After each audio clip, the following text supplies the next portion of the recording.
Vindur er þegar loftið úti er á hreyfingu. Ástæðan fyrir því að loftið úti fer á hreyfingu, við tölum nú stundum í ganni að lognið sé pínlítið á hreyfingu. En vindur er vegna þess að það er mikið á lofti einhvers staðar og minna á lofti á einhverjum öðrum stað og þetta er að jafna sig út.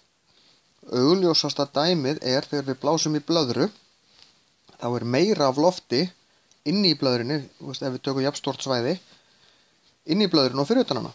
Og þegar við opnum fyrir, þá streymir loftið út.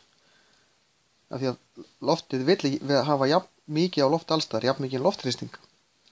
Og þess vegna kemur vindur út úr blöðrunni, þangað til að hún er orðin tóm, eða því sem næst allavega lin, því að þá er orðið jafn mikið loftþrýstingur bæði fyrir utan og fyrir innan.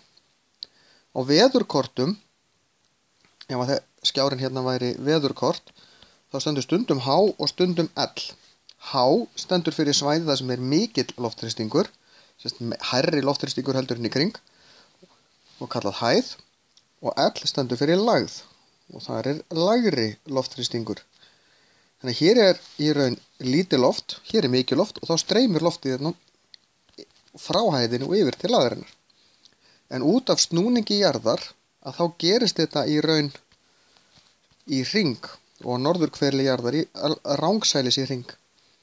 Það sem er hæð er loftið stöðugt, því þangað er ekki að koma loft, þar er lítill vindur, en loftið er að koma til lægðana og þess vegna er mikill vindur yfirleitt í kringum lægðir. En síðan er það alls konar hlutir eins og fjöll og annað sem má varhuga hvernig vindurinn blæs. En það er öllu flóknara mál.